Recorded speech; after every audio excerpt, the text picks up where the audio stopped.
What's up, guys? It's Alec Torelli. Welcome back to an episode of the Hand of the Day.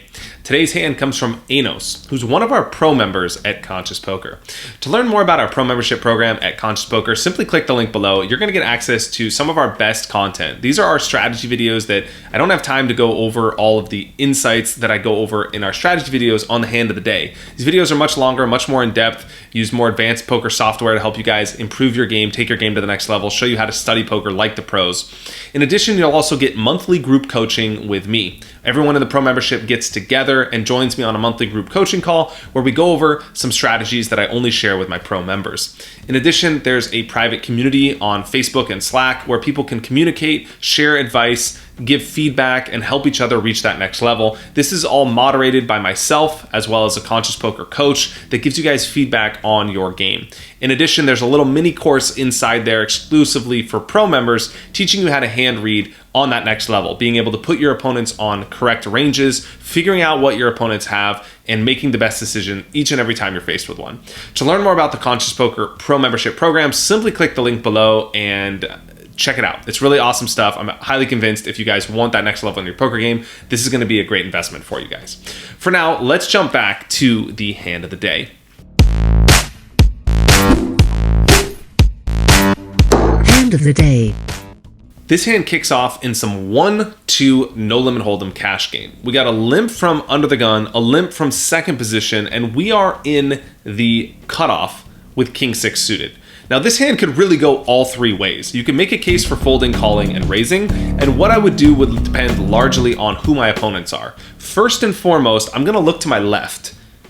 Are the three opponents behind me likely to raise? If they are, I'm definitely not gonna be playing this hand as a call.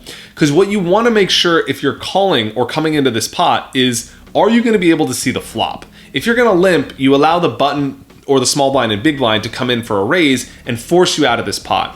So that's first and foremost number one. Number two is, what do I know about the limpers? When I consider raising here, I'm really only raising for value. I don't want to be raising here with something like 7-6 suited that's never going to be ahead of my opponent's limping range. King 6 suited could viably be ahead. They could have hands like 8-9 or Jack 10 and stuff like that. So this could be the best hand. And when you combine that with hopefully a post-flop skill advantage plus position, I like the idea of isolating here. So that's definitely a viable option as well. If I do raise, it's going to be on the bigger side. Going something like 8 or 10 is only going to create the domino effect. One player is going to call and everyone else is going to call. My raise is really going to accomplish nothing other than giving me the aggression in the hand, which in a 3 or 4 way pot is not going to do much unless I flop something.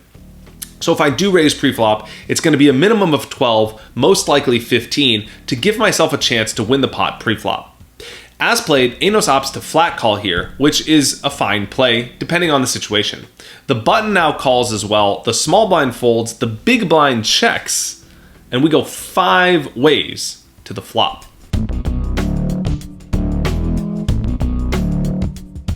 Flop comes down ace-10-7, all spades. Gin for us, we flop the stone, nuts. Now, the big blind here bets out 10, and the original limper calls 10. Now, if it's on me here, we have two options. We can call or raise.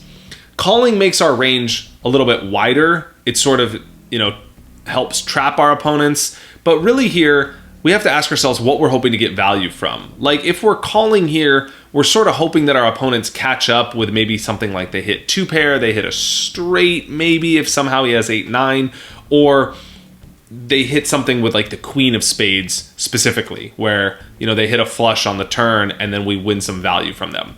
But I think here I'm probably just going to raise because there is a caller, and I'm going to hope that I coolered someone. I'm going to hope that someone has a lower flush or someone has 2 pair and I just win a lot of money from them right away. They're not going to fold those hands most likely to a single raise. So I'm going to come out and make it 40 here, a raise on the bigger side, build a pot, and hope that one of my opponents just straight up jams, drawing dead with a lower flush. If I do call here and the board pairs or a spade comes off and they are trapping with a flush, I'm going to lose some value and some opportunity in the hand. I also think that when we overcall and then raise the turn, that hand almost looks stronger because there's just not that many bluffs in our range in that spot. Whereas technically on the flop, we could be bluffing with just the dry king of spades or something like that. It's much more viable of an option as a bluff. So I would go ahead and raise to 40 here. As played, Anos opts to flat call, which is fine too. Definitely a profitable play. I could see cases for flat calling using live reads depending on the situation. Now the button makes it 50. And almost certainly here the button's going to have a hand. When faced with 3 other players in an unraised pot coming in for a raise, the button probably has something. He probably doesn't just have like absolute air, right? He's probably just going to fold his air. So when he raises here, I'm putting him on maybe a set of 7s. He probably doesn't have a set of aces or 10s. He would have raised preflop with that. Or 2 pair, ace 10, 10 7, ace 7, or a flush. And against that range, we could probably get all the money in with on the flop. Now, the other 2 people fold, and here we could just opt to call and maybe get all the money in on the turn, try and make our hand look like a draw, make it look weak. So that's a viable option here. If I do call, I'm going to be checking every turn, hope my opponent bets, and then jam all in on the turn, kind of commit him to the pot.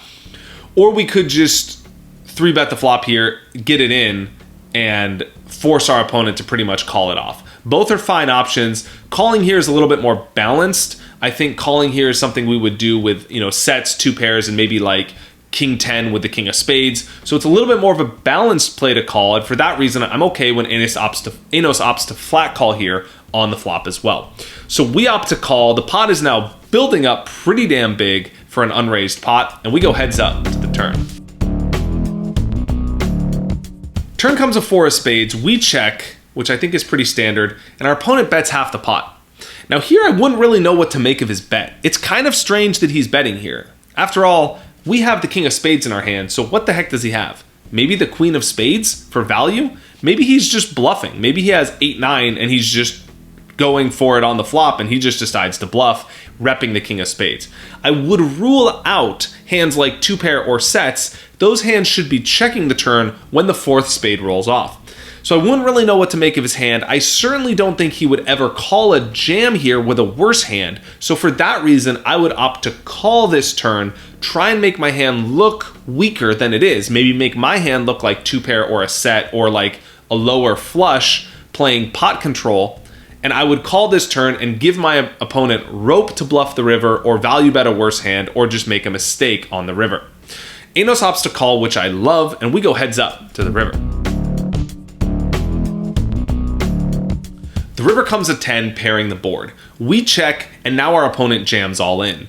And while this seems like it's a bad river for us, our opponent really shouldn't have any 2 pair or sets in his range because he should never be betting the turn with those hands. So I wouldn't really worry about this river making our opponent a better hand than us, but at the same time, I would have no idea what to put him on. He's never going to value bet the queen of spades, right? That would be crazy loose. And he also shouldn't really be bluffing that often because what's he hoping that we fold? Like a small flush? Maybe. Maybe he's just not really good at hand reading and he's just betting here because he has the lead.